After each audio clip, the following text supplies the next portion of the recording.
우리 신명기 개관, 신명기에 대한 이야기를 같이 나눠보도록 그렇게 하겠습니다. 첫 번째, 신명기라고 하는 이 책 제목은 무슨 의미인지 같이 한번 살펴보도록 하겠습니다. 신명기의 뜻, 여러분 모세오경이란 말씀 들어보셨죠? 모세오경, 모세가 기록한 5권의 책이다, 그런 뜻을 가지고 있습니다. 5권, 성경이 시작하는 5권의 책을 모세가 적었다. 전통적으로 이렇게 생각해서 모세오경이라고 합니다.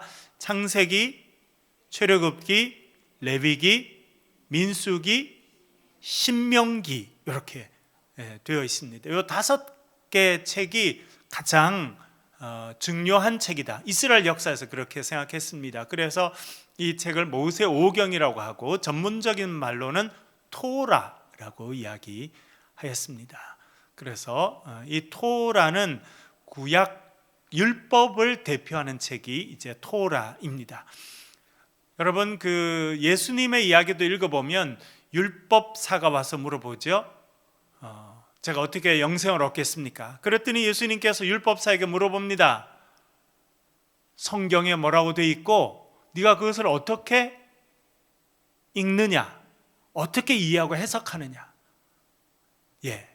율법에 보면 하나님을 사랑하고 이웃을 내 몸과 같이 사랑하라고 말씀하셨습니다 라고 대답합니다. 그랬더니 예수님께서 그가 지혜롭게 대답하는 것을 보고 네가 천국에서 멀지 않다, 이렇게 말씀하십니다. 이때 나누는 대화의 율법이라고 하는 것은 구약 전체를 말한다기보다는 이 모세오경을 말합니다.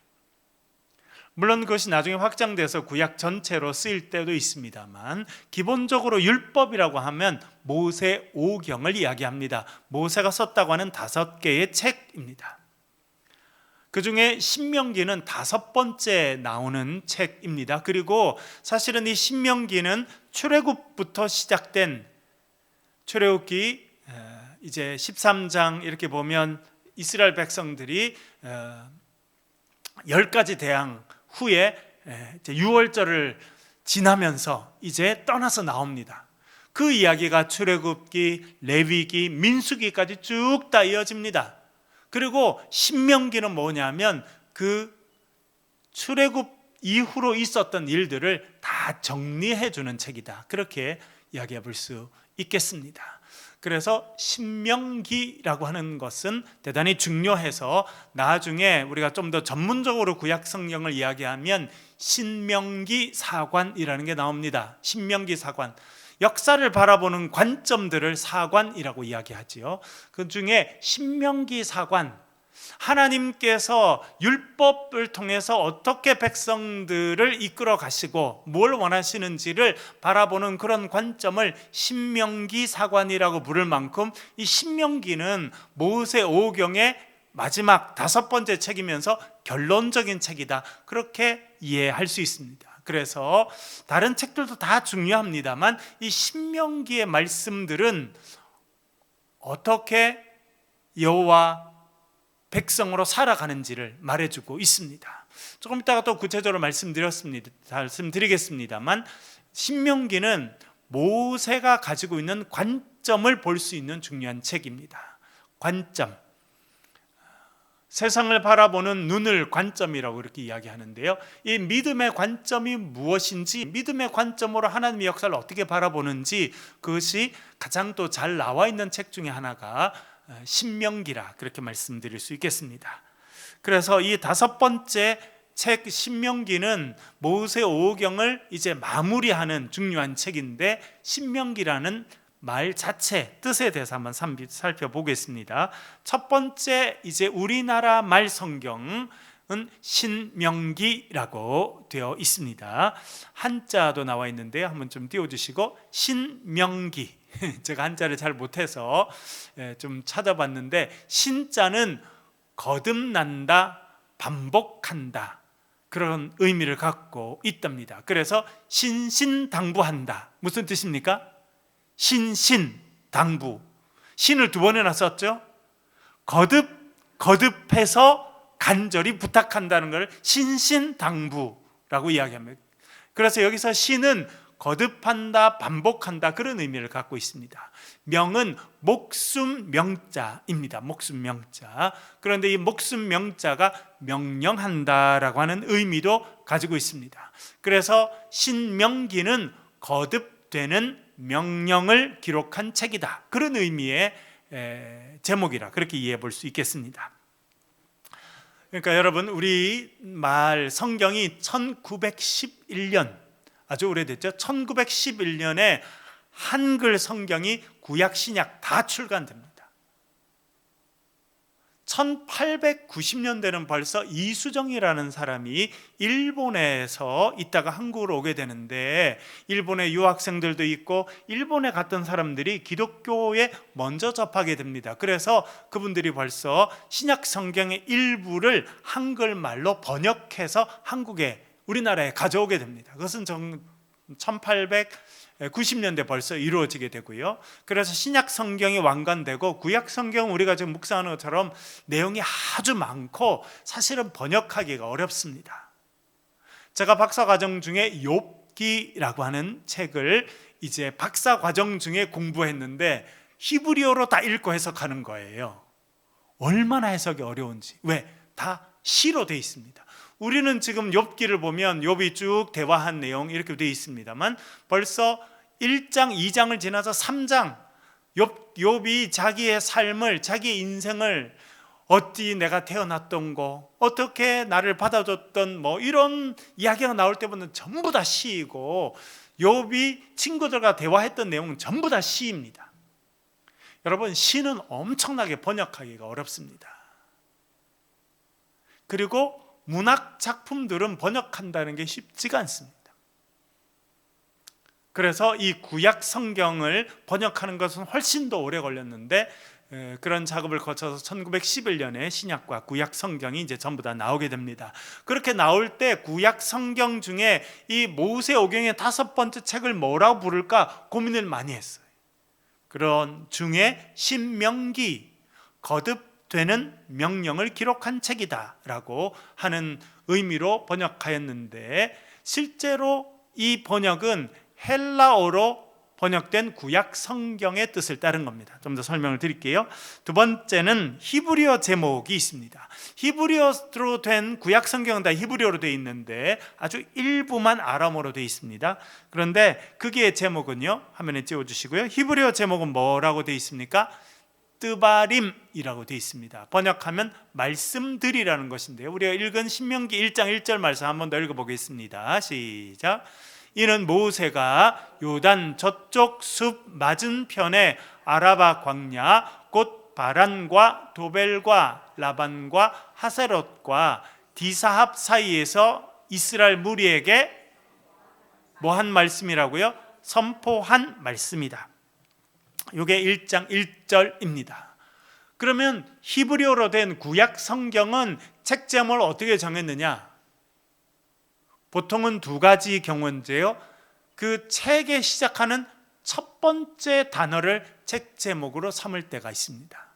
그러니까 창세기라고 우리가 되어 있는데, 창세기, 영어로는 이제 제네시스라고 되어 있는데, 그 창세기의 첫 구절은 베레시트라고 하는 단어입니다. 베레시트, 베레시트 바라 엘로힘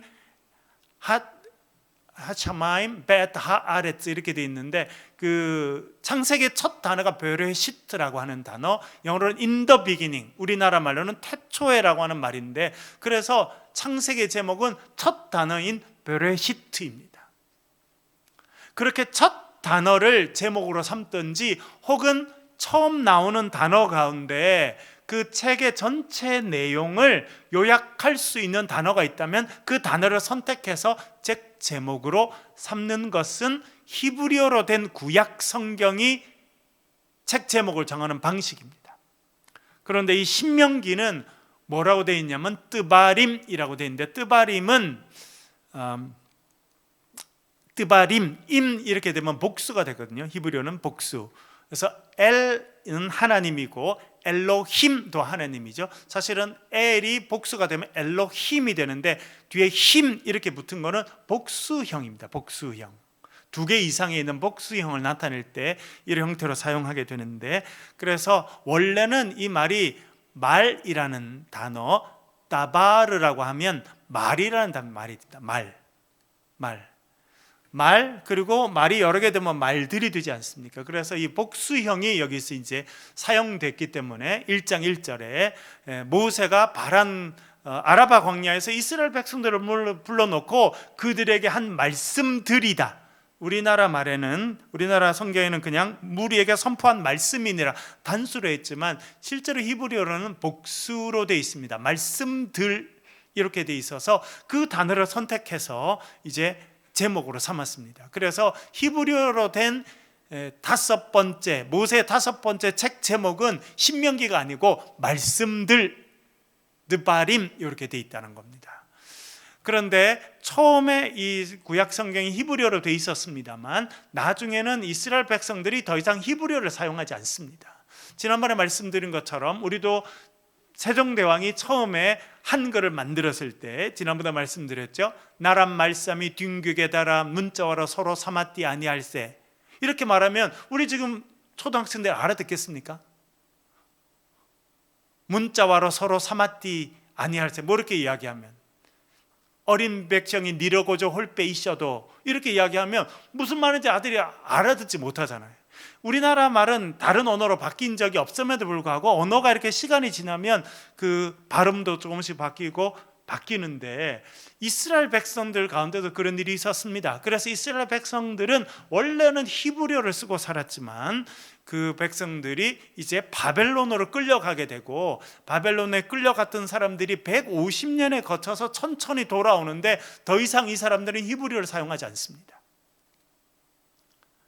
그 사람들이 바벨론으로 끌려가게 됐는데, 바벨론이라고 하는 대제국은 어떤 언어를 주로 썼느냐? 물론 바벨론 사람들이 쓰는 고유의 언어가 있었습니다만 그 사람들은 주로 아람어를 사용하게 됩니다. 아람어. 그래서 아람어라고 하는 것이 국제적인 언어가 된 것은 바벨론 제국이 이스라엘뿐만 아니라 주변에 있는 여러 나라들을 다 차지하게 돼서 많은 사람들이 국제 언어로 아람어라고 하는 언어를 쓰게 됩니다. 그래서 이스라엘 백성들도 그 영향을 점점 받게 되고, 그래서 어느 순간에는 자기의 고유 언어였던 히브리어를 쓰는 사람은 없어지고, 히브리어는 성경을 쓸 때와 법전을 기록할 때만 히브리어를 쓰게 되고, 일상생활은 전부 다 아람어를 사용하게 됩니다. 그래서 예수님 시대 때는 예수님과 제자들도 다 아람어를 썼어요. 그래서 이 사도 바울도 다 처음에는 다 아람어를 쓰고 어릴 때 살았다 이렇게 생각됩니다. 그래서 주전 586년에 많은 사람들이 끌려가지 않습니까? 바벨론에 끌려가게 되고, 주전 538년에 이제 바벨론이 페르시아에 멸망하게 되고, 페르시아의 첫 번째 왕이었던 고레스라고 하는 사람들이 이스라엘 사람들 너희들 돌아가서 이제 성전을 재건축해라 할 때가 주전 538년입니다. 그래서 538년 이후로 150년간 이스라엘 백성들이 돌아오는데, 그때 돌아온 사람들이 다 엘리트들이에요. 왜? 끌려갔던 사람들이 제사장 이런 다 엘리트들이 끌려갔기 때문에 결국 돌아온 사람들도 엘리트들이 돌아오게 됩니다. 그래서 느헤미야, 총독으로 임명받았던 느헤미야는 왕에게 술을 바치던 사람이었죠. 그러니까 그 제국의 최고위직이 있었던 사람들을 비롯한 그런 사람들이 돌아옵니다. 그리고 그 사람들이 와서 뭐 스룹바벨이라든지 나중에 에스라라든지 이런 엘리트들, 그리고 제사장들이 다 돌아와서 재건을 하게 되는데, 벌써 이 사람들은 히브리어보다 아람어가 더 편한 상태로 돌아오게 됩니다. 그래서 엘리트 그룹들 사이에서 아람어를 많이 사용하니까 점점 이스라엘 백성들도 아람어를 많이 사용하게 되고, 그래서 몇백 년이 지나가면서 이제 대부분의 사람들은 이제 히브리어는 문자로만 읽을 줄 알고 입으로는 사용하지 않게 되고 아람어를 다 사용하게 됩니다. 그래서 주전 2세기부터 이제 아람어를 사용했던 사람들, 그리고 이제 아람어 사용하게 되지만 또 많은 사람들은 아람어 이후에 나타난 국제적인 언어는 헬라어가 되거든요. 그래서 이 히브리어를 썼던 히브리어로 되어 있는 성경을 외국 이제 마치 이게 본국 언어지만 쓰는 사람이 별로 없기 때문에 이것을 많은 사람들이 쓰는 언어로 바꿔야 했습니다. 그래서 주전 2세기부터는 이집트 북쪽에 있는 알렉산드리아라고 하는 그곳에서 유대인 학자들이 모여서 결정한 것이 뭐냐면 히브리어로 된 성경을 이제 헬라어로 바꾸게 됩니다. 그래서 말씀드린 것처럼 이스라엘 백성들이 바벨론으로 끌려가서 바벨론 지역에 쓰던 아람어라고 하는 언어를 이렇게 사용하게 되고, 그것이 이제 이스라엘 백성들, 팔레스틴 땅에 있는 이스라엘 백성들 아람어를 쓰고 살았지만 주전 333년 이후로 이제 전 세계가 알렉산더 대왕이 정복해 가면서 이제 전 세계적인 언어는 이제 주된 언어가 다 헬라어로 바뀌게 됩니다. 그래서 코인의 헬라어라고 하는 헬라어 중에 새로운 언어가 나오게 되고, 이스라엘 백성들도 이제 많은 엘리트들이나 또 무역을 하는 사람들이나 그런 사람들이 그 언어를 쓰게 되고, 여러분 이스라엘 백성들의 특징 중에 하나는 뭐냐면 박해를 많이 받아서 많이 흩어져 살았다는 거예요. 여러분 엊그제 뉴스 보셨어요? 시리아가 이번에 또 반군이 정복했잖아요. 2주 사이에 지나갔어요. 시리아 수도가 어디입니까, 여러분? 시리아라는 나라 수도가 어디입니까? 다마스커스. 다마스커스가 어디입니까? 성경에 나오는데 어디입니까? 다메섹이죠, 다메섹. 사도 바울이 이제 사울이 가다가 예수 그리스도를 부활하신 예수를 만난 데가 다마스커스인데, 그 다마스커스 그리고 이 도시 두 번째 도시인 알레포 이런 데가 사실은 옛날에 다 기독교인들이 흩어졌던 살았던 그런 지역이었습니다.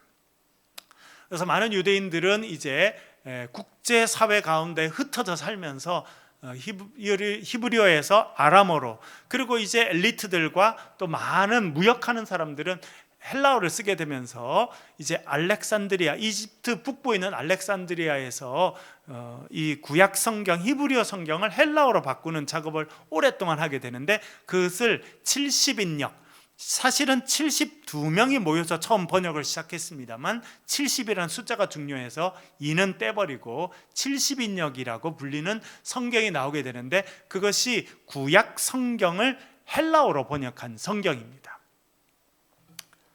그래서 이제 이 모세오경을 번역하면서 특별히 5번째 책 신명기, 사실은 말씀드린 것처럼 히브리어로는 그 책 제목이 뜨바림, 말씀들이었습니다. 그런데 이것을 이제 헬라어로 고쳐야 되는데 어떻게 제목을 붙이냐면 이렇게 붙입니다. 3번 보여주시고요. 70인역 헬라어 성경에는 듀테로노미오라는 말로 바꿉니다. 듀테로노미오. 이렇게 뒤에 가로 안에 있는 이제 헬라어인데요. 이 단어는 듀테로스라는 단어와 노모스라는 단어를 합쳐서 만든 단어인데, 듀테로스는 두 번째라는 뜻입니다. 두 번째. 여러분 듀오라는 말 들어보셨습니까? 듀엣, 듀오 들어보셨죠? 무슨 뜻이에요? 다 두 명이 한다는 거예요. 다 이 단어에서 나왔어요. 듀오, 듀엣. 뭐 의자도 뒤에 두 개 붙은 거 듀오예요. 듀오. 두 사람이 하는 거 듀오예요. 다 이 단어에서 나왔습니다. 그래서 듀오라고 하는 것이 둘이라는 뜻이에요. 두 번째. 그리고 노모스는 율법이라는 뜻입니다. 그래서 이 70인역 헬라어로 바꾼 70인역 성경은 이 말을 듀테로노미오라 그렇게 불렀고, 영어는 이거를 그대로 음력해서 듀트라노미는 영어로 신명기를 부르는 말입니다. 이렇게 이제 내려주시고요. 조금 어렵게 설명을 했습니다만, 그래서 우리말 번역할 때는 히브리어로 된 성경의 제목 말씀들이라고 하는 것을 갖고 올 거냐, 안 그러면 헬라어로 번역된 구약 성경의 제목인 두 번째 율법이라는 것을 갖고 올 거냐 고민하다가 어디를 선택하게 되냐면 헬라어로 번역된 두 번째 율법이라는 말을 갖고 오면서 우리말에서는 신명기, 두 번째의 명령 혹은 거듭된 명령을 적은 책, 그렇게 해서 신명기라는 단어를 사용하게 되었다, 그렇게 말할 수 있겠습니다. 그리고 두 번째는요, 이 신명기의 특징은 모세의 설교입니다. 설교.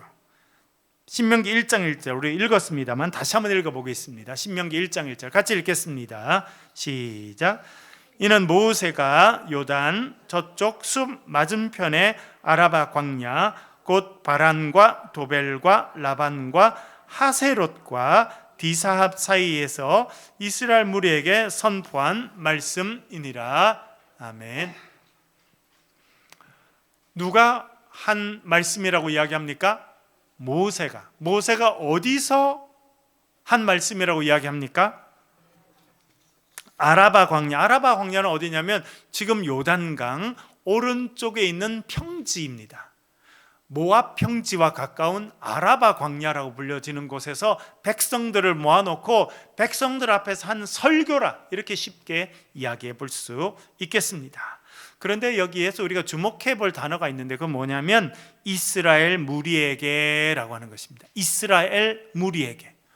지금 모세가 서서 설교하고 있고 모세 설교를 듣고 있는 이 이스라엘 무리들은 어떤 사람들입니까? 출애굽한 사람들입니까? 그런 사람들이 아니고 출애굽한 부모를 두고 있는 자녀들이었습니다. 그러니까 광야 2세대, 광야에서 태어나서 자란 사람들이다, 그렇게 이해해 볼 수 있겠습니다. 신명기 2장 14절 15절에 이렇게 설명해 줍니다. 읽어볼게요. 신명기 2장 14절 15절 같이 읽겠습니다. 시작. 가데스 바네아를 떠나서 세렛 개울가를 건너기까지 38년 세월이 지나는 동안에 주께서 이스라엘 백성에게 맹세하신 대로 그때 모든 군인들이 진 가운데서 다 죽었다. 주의 손이 그들을 내리쳐서 진 가운데서 그들을 완전히 멸하셨기 때문이다. 아멘. 가데스 바네아에서 세렛 개울을 건너기까지 몇 년 걸렸다고 말합니까? 38년. 사실은 그렇게 먼 곳이 아닌데 38년 동안 그것이 걸리게 됩니다. 여러분, 가데스 바네아라고 하는 지역, 제 성경에 여러 번 나오게 되는데 여기서 무슨 일이 있었겠습니까? 뭐 한 곳이었겠습니까? 가데스 바네아는요, 정탐꾼을 보낸 곳입니다. 모세가 각 지파의 대표 한 명씩 모아서 12명을 가나안 땅 정탐꾼으로 보낸 그 장소가 가데스 바네아라는 것입니다. 우리가 여러 번 살펴본 것처럼 가데스 바네아에서 12명의 정탐꾼을 보냈습니다.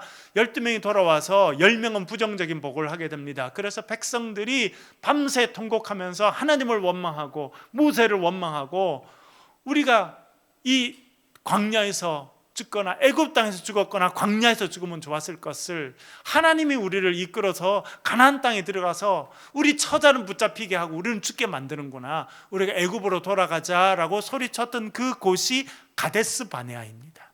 그래서 하나님께서 그 불평하는 백성들에게 벌을 내리시기를, 너희들 중에 20살 이상 된 사람들은 아무도 가나안 땅, 약속의 땅에 들어가지 못할 것이다. 너희들은 다 광야에서 쓰러져서 여기서 멸절될 것이다. 그렇게 말씀하신 것을 여러분 기억하실 텐데요. 그 곳이 가데스 바네아입니다.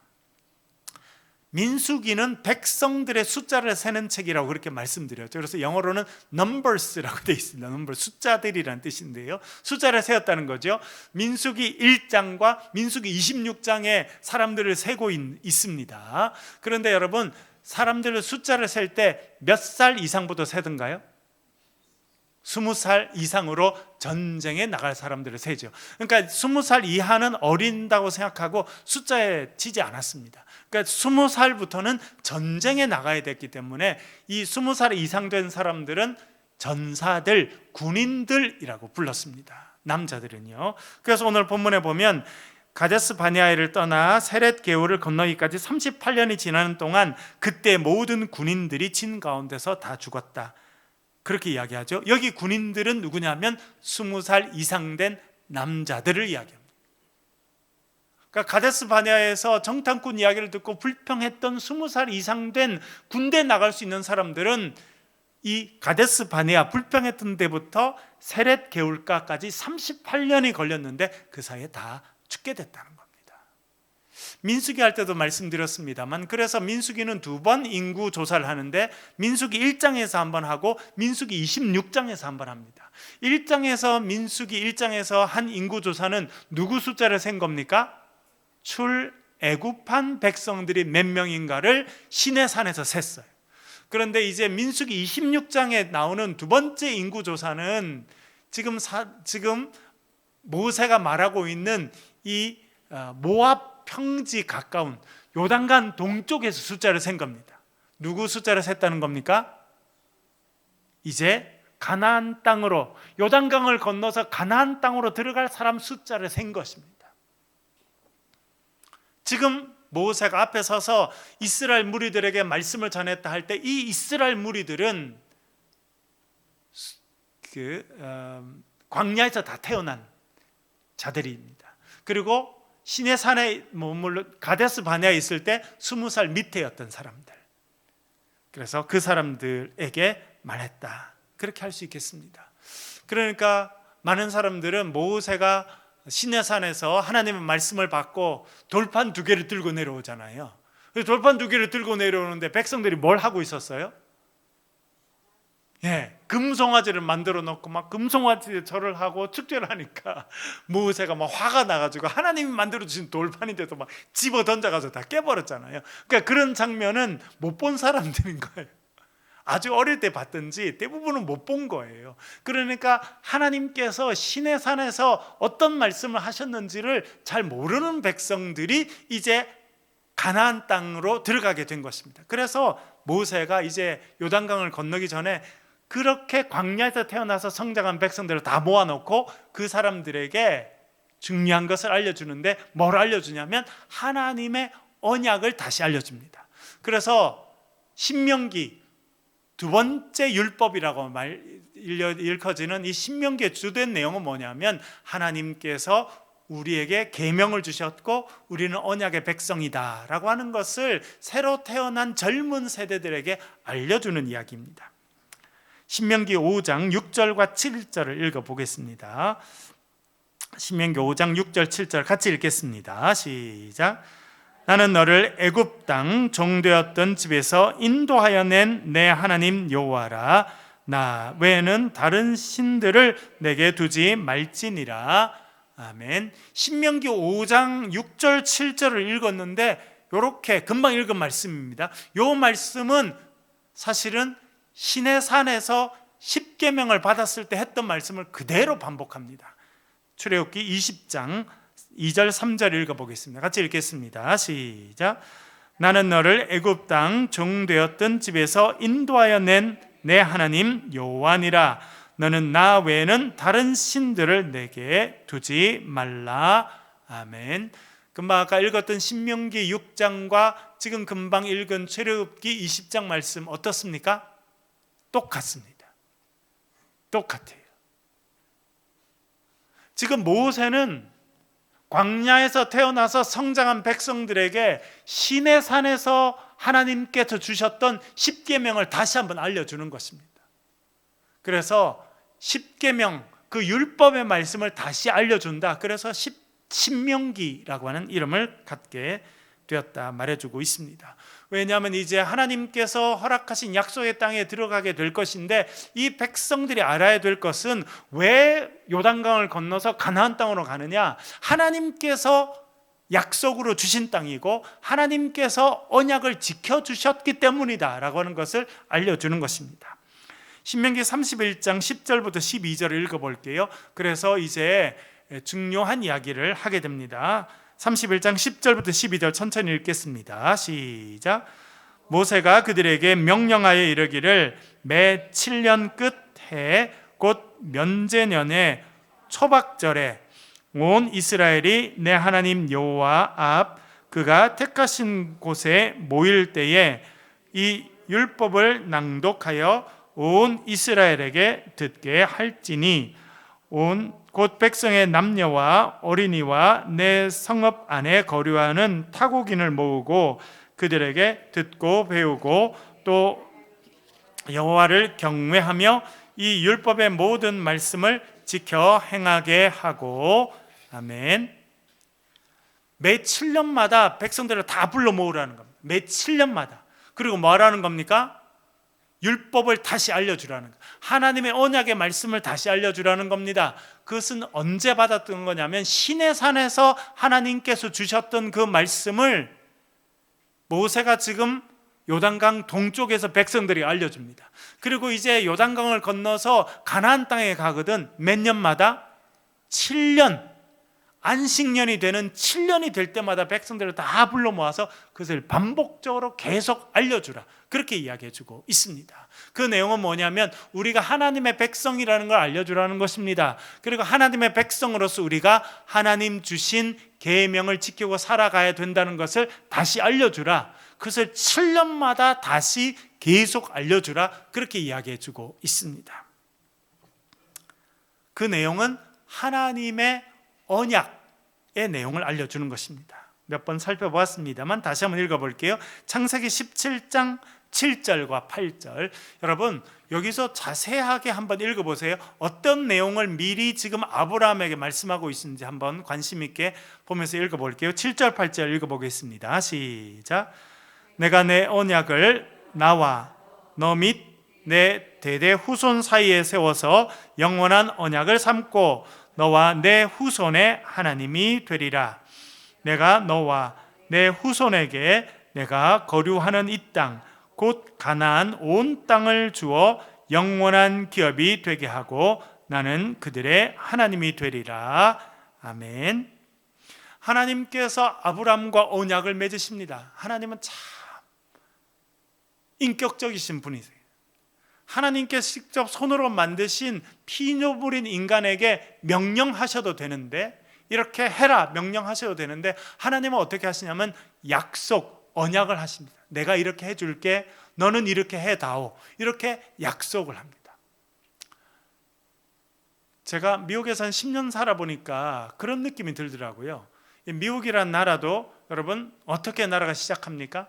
영국에서 핍박받던 개신교인들이, 영국은 지금도 국교회가 영국 성공회라고 불려지는, 영어로는 앵글리칸 처치, 그러니까 카톨릭 교회에서 떨어져 나온 영국 성공회가 지금도 국교회입니다. 그래서 이 성공회 사람들은 또 한편으로는 되게 개신교이지만 이게 카톨릭과 우리 말하는 개혁교회 사이쯤에 있는 그런 데인데, 이 사람들이 조금 더 깔뱅의 생각을 받았던 그런 개혁파들, 지금 말하면 뭐 장로교회, 이런 사람들을 훨씬 더 핍박했어요. 재밌는 거는 여러분 뭐 옥스포드 대학, 캠브리지 대학 이런 거 들어보셨죠? 제일 먼저 생긴 데가 옥스포드 대학인데 1200년대 벌써 생겨나게 됩니다. 이 사람들이 얼마나 학문에 앞섰는지 옥스포드 대학 이런 데는 1200년 뭐 이때 벌써 생기는데, 그때는 영국 국교회 교인들 말고는 대학 입학이 금지였습니다. 그러니까 나중에 청교도라고 불리는, 영어로는 퓨리탄이라고 말하는데, 이 지금의 우리 장로교회랑 되게 비슷한 이런 개혁파 사람들은 아무리 똑똑해도 옥스포드 못 들어갔습니다. 그러니까 그 영국 사회 자체가 좀 더 개혁적인 성향을 갖고 있고 좀 더 말씀 중심으로 살아가던 그런 그 개혁파 생각을 갖고 있던 사람들은 차별을 많이 했어요. 그래서 이 사람들이 1630년대에 이제 결심을 하고 넘어온 데가 이제 미국이고, 그래서 미국이라는 나라가 청교도, 하나님을 좀 더 순수하게 말씀 중심의 신앙생활을 하겠다는 사람들이 이제 넘어와서 세운 나라가 이제 미국이지 않습니까? 그래서 저는 미국에 한 10년 살아보니까 미국이 뭐 겉으로 여러 가지 복잡하고 힘든 일도 많고 그런데, 야, 이 나라의 기본은 개신교 교회구나, 이런 생각을 아주 분명하게 됩니다. 그래서 지금 여러분 대통령이 되면 어디다 손을 얹고 선서해야 됩니까? 예. 대통령 선거의 핵심은 뭐냐면 성경 위에 손을 딱 올리고요, 자기가 성경 위에 손을 올리고 이렇게 선서하는 게 대통령 선서의 핵심 중에 핵심이, 그게 빠지면 대통령 못 됩니다. 그러니까 지금도 그 개신교 전통이 그대로 이제 남아 있는데, 미국 사회에 제가 실면하면서 느낀 건 뭐냐면, 미국은 법치 국가예요. 법이 제일 앞서 있습니다. 법이라는 게 뭡니까? 약속한 거예요. 서로 이렇게 지키고 살자라고 한 것이, 약속한 것이 법이에요. 그래서 서양 문화는 법을 정해놓고 약속한 것을 잘 지키는 것이 대단히 중요합니다. 근데 우리나라를 비롯한 동양 문화는 법보다 뭐가 더 중요합니까? 정이 중요해요. 정. 법을 내세우는 것보다 정을 내세워요. 그래서 우리나라 제일 많이 팔리는 초코파이는 뭐라고 써 있어요? 그게 우리나라 과자 값을 정하는 제일 중요한 기준이에요, 여러분. 왜? 제일 많이, 그게 정이라고 써 있잖아요. 정을 주고받는다. 우리는 법대로 하자 이렇게 한 거는 뭐예요? 싸우자는 의미로 우리는 받아들입니다. 야, 정 없이 왜 그러냐? 그렇게 하면 우리가 서로 잘 해결하자 이런 뜻이지만, 법대로 하자 이렇게 하면 무슨 뜻이에요? 싸워보자 이런 의미로 받아들이잖아요. 미국은 아이들이 제일 애가 되게 답답하고 억울할 때 제일 많이 쓰는 단어가 있어요. 우리 애들도 어릴 때 많이 썼어요. 뭐라고 쓰는지 아십니까? It's not fair. 법대로 안 했다. 그게 애들이 제일 큰 불만이에요. 그러니까 아이들이 조금 할 때부터 뭐 하냐면 It's not fair. 왜냐하면 이게 법이 나한테는 적용이 제대로 안 됐다. 이게 억울한 일이에요. 가장 억울한 일. 왜 그럴까? 하나님께서 아브라함을 부르셔서 아브라함과 언약을, 약속을 맺으셔서 그 기독교의 영향을 받은 나라는, 그것이 개신교는 더하고요, 가톨릭은 좀 덜 합니다만, 그럼에도 불구하고 기본적으로 다 합의를 하고 약속을 하고 언약을 하는 문화 가운데 사는 거예요. 그 미국은 그런 것이 이제 개신교 중심으로 성장하기 때문에 더 그렇죠. 여러분 다 그렇습니다. 그래서 개신교가 들어가서 많이 발전한 나라들은요, 전부 다 법 중심으로 다. 왜냐하면 하나님께서 아브라함과 언약을 맺으시고 약속을 하시고 약속을 변함없이 지키기 때문에 그렇습니다. 그런 약속을 하나님께서 하셨는데, 하나님의 약속은 나는 너희의 하나님이 될 것이다, 그리고 너는 나의 백성이 될 것이다 인데, 17장 8절에는 우리가 지금 이제 민수기를 읽고 신명기를 읽으면서 우리가 다시 한 번 더 깨닫게 되는 게 있습니다. 하나님이 아브라함에게 약속하실 때 뭐라 말씀하셨냐면, 내가 너와 내 후손에게 내가 거류하는 이 땅, 곧 가나안 온 땅을 주어 영원한 기업이 되게 할 것이다. 하나님께서 아브라함과 처음 언약을 맺으시면서 어떤 땅을 주겠다고 말씀하신 겁니까? 가나안 땅을 주겠다. 그것이 너희들에게 영원한 기업이 되게 하겠다. 그것이 하나님께서 첫 번째 하신 약속 가운데 하나입니다. 그러니까 여러분, 그런 의미로 보면 하나님께서 처음에 아브라함과 약속하신 것은 사실은 두 가지 내용이라고 할 수 있겠죠. 첫 번째는 뭡니까? 나는 너희의 하나님이 될 것이고 너는 나의 백성이 될 것이다 라고 하는 것이 한 가지고, 두 번째는 뭡니까?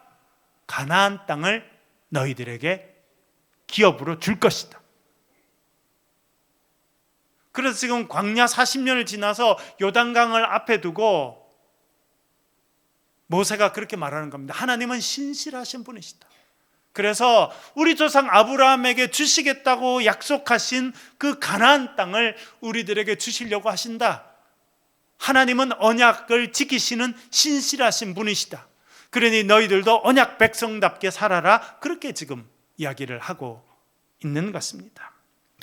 이 아브라함과 맺었던 언약, 약속은 다시 한번 확증됩니다. 그는 다시 맺는 것이 아니라 전에 있었는데 하도 430년, 애굽에서 430년이나 지나니까 많은 사람들이 하나님이 어떤 약속을 했는지 잊어버렸습니다. 그래서 하나님께서 그들을 신의 산, 거룩한 신의 산으로 부르시고 신의 산 아래에서 그 약속을 다시 한번 확증, 다시 한번 알려주십니다. 그것이 신의 산에서 주신 언약이고 십계명을 주신 이유인데요, 출애굽기 19장 5절과 6절 읽어보겠습니다. 5절 6절 같이 읽겠습니다. 시작.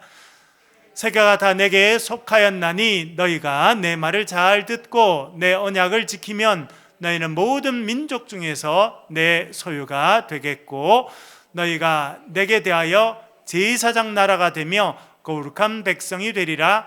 이 말을 이스라엘 자손에게 전할지니라. 아멘.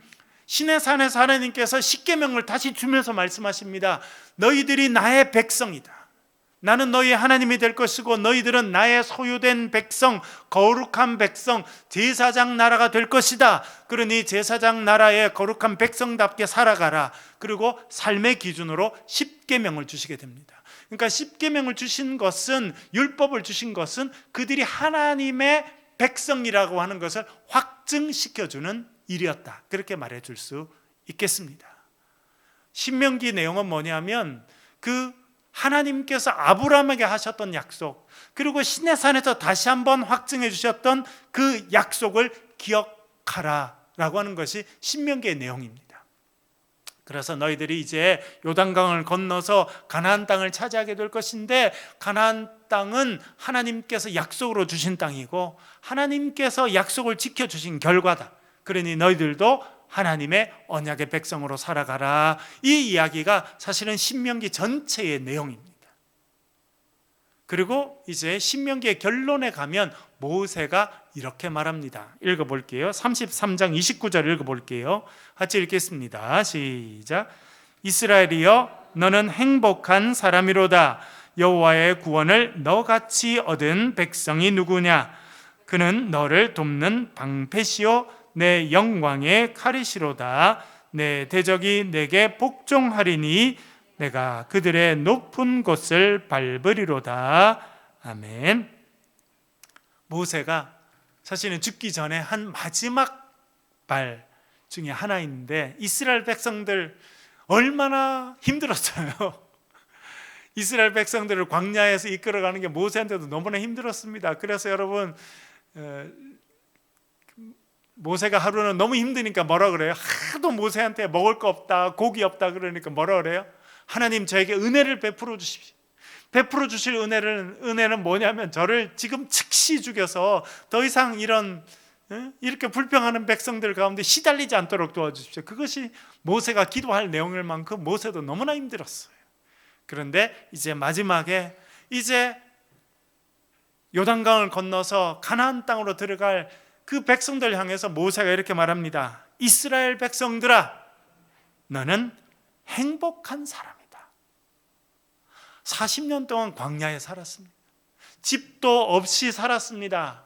광야에서 천막치고 살다가 또 하나님의 구름이 움직이면 또 움직여가는 그런 삶을 사는 거죠.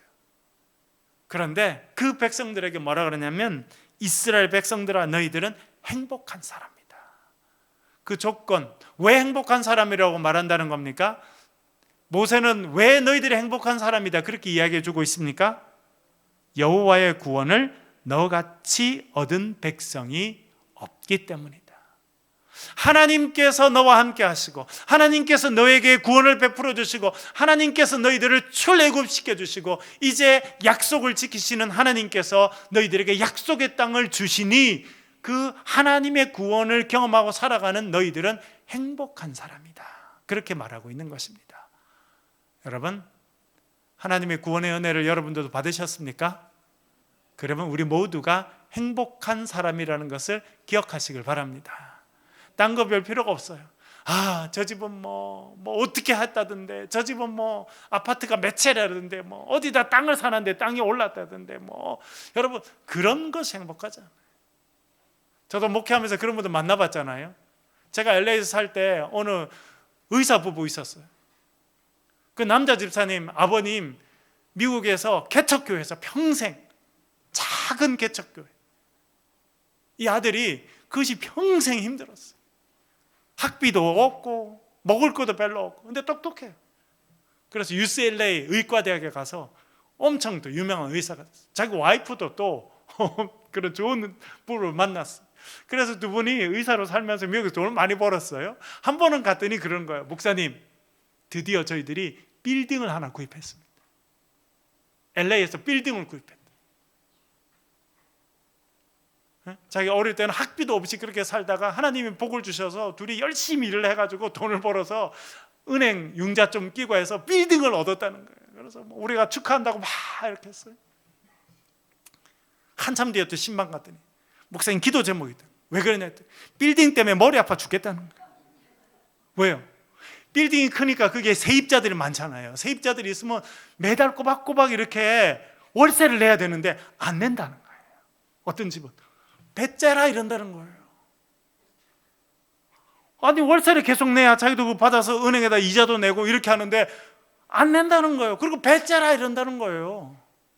아니 계약 기간이 남아있는데 어떻게 쫓아내겠어요? 쫓아내는 것도 쉽지 않고 이익 있는 것도 쉽지 않고. 목사님, 요즘에는 처음에는 빌딩 사서 좋았는데 요즘에는 빌딩 때문에 머리가 아프다. 여러분 뭐 빌딩 없으시면 다음 주 감사금 하세요. 그런 고민 안 하시잖아요. 그렇죠? 제가 알게 됐어요. 세상에 많은 것들을 사람들이 얻고 그렇게 하고 살길 바라지만 때때로는 그걸로 인해서 마음의 여유가 없고 그런 거예요, 여러분. 그러니까 우리가 하나님께서 우리를 부르셔서 구원의 백성 삼아주시고 매일 우리가 그 은혜를 누리고 살아가는 것 그 자체가 우리의 삶 행복한 것이다. 여러분 그렇게 기억하시고 행복한 그리스도인으로 살아가시길 주의 이름으로 간절히 축원합니다. 기도하겠습니다. 우리 말씀을 가지고 한번 기도하겠습니다. 기도하실 때 하나님, 우리를 구원의 백성으로 불러주시고 언약의 백성으로 불러주시고 하나님 행복한 인생으로 살게 하시니 감사합니다. 주를 더욱더 사모하며 복된 인생, 행복한 인생으로 살게 도와주시고 하나님을 섬기는 축복의 통로가 되게 도와주시옵소서. 우리 솔로에서 통성으로 같이 한번 기도하겠습니다. 아버지 하나님,